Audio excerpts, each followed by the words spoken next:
Hey guys, Joseph, ABC Sewing Machines. We are going to be covering the how to adjust the tension on your bobbin case. Okay, very, very important. Everybody neglects the bobbin case. It's a very, very simple, common adjustment, and it is something that definitely every sewer should know how to do when you're working with your single needle. Okay, so right now in my hand I have the bobbin case and I have the bobbin. After you wind a completed bobbin, okay, this is going to go into the bobbin case. This is the back open end. When we load it in, there's two ways that it'll rotate. Okay, if I pull the thread, it's spinning clockwise. And if I pull it out and flip it the other way, we'll spin counterclockwise. Okay, we want to load it in clockwise. Okay, so when I pull the thread, it is spinning clockwise. Okay, from there, you have one little slit right here on the side wall. Okay, and right underneath, right on top of that, you have this little tensioner spring. We call it a spring plate.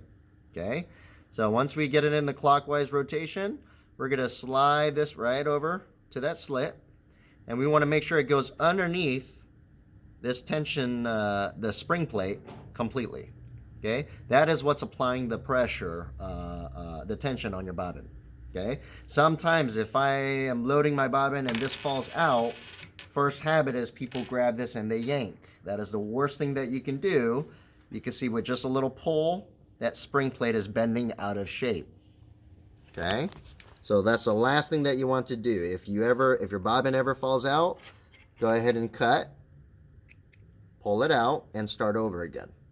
Okay, once this spring loses its shape, it is nearly impossible for you to adjust the tension in an easy manner. Okay, so we have our bobbin, load it in so it spins clockwise, find the little cut in the wall, wrap this around underneath the tension spring, the spring plate all the way, and from this position is where we can test the tension of the bobbin case. Okay, so a good test, an easy test, if I hold this and I just let this droop down, okay, think of a spider going down a spider web. If I hold the spider, it doesn't just droop straight down to the ground. Okay, and I don't have to shake it a lot for it to release some web. Okay, so with that image in the back of your mind, I'm just letting the bobbin case droop down, and I'm just going to bounce up and down lightly. I'm not yo-yoing it down. I'm just letting it droop over, and I'm going to let it bounce lightly. Now, every time I do this, it's dropping about half an inch to about an inch. Okay, that is on average the tension that you're looking for. Okay, a couple of issues is this is way too loose. Okay, if it is too loose, I'm going to loosen it up for you. The bobbin just drops down by itself.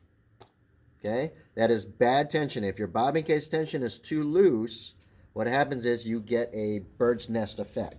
So when the bobbin case is too loose, you'll have that cluster of thread underneath the plate and on top of the hook that looks like a bird's nest. So to prevent that, we want to make sure that our bobbin case is nice and tight. Okay, now this adjustment is very, very sensitive.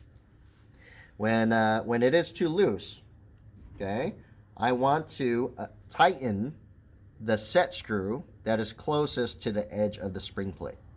Okay, it's the bigger of the two screws. So this one is the one that adjusts the tension. Okay, now what I like to do is I like to move the line of the screw to be 12 o'clock and 6 o'clock. From here, you get a small screwdriver, and we're going to move it to 1 o'clock. That is how sensitive that this is. Now, from here, just from that 1 hour, it is no longer dropping down. Okay, that's how sensitive this is. When I say tighten, I don't mean crank it down, because that will damage it. Okay, from here, now that I drop it, it's dropping about 6-7 inches with just that same bounce. Still too loose. Same thing. 12 and 6, I'm going to go ahead and increase it another hour. Let's see here. Okay, and then check my tension again. Now it's holding, it's dropping down about maybe 2 inches. So I want to dial it in probably 1 more hour. Okay, from here, it's nice and taut, it's not dropping down. It only drops down when I bounce my thread. Okay. Now, this 1 inch drop rule is probably the lightest that you want to have this bobbin case setting. Okay, there's a lot of gadgets and devices that you can purchase, like a tensioner and so forth. This is the easy way to kind of just understand. If I bounce this up and down, the most I want it to drop is about an inch. I would say on average an inch. Okay, that is going to be for your lighter weight materials and for your standard cotton t-shirts, knits materials, and so forth. Okay, now when we start working with heavier materials and heavier threads, you might be required to tighten up this bobbin case tension. So it's at about like a 1/4 inch drop to about 1/8 of a drop.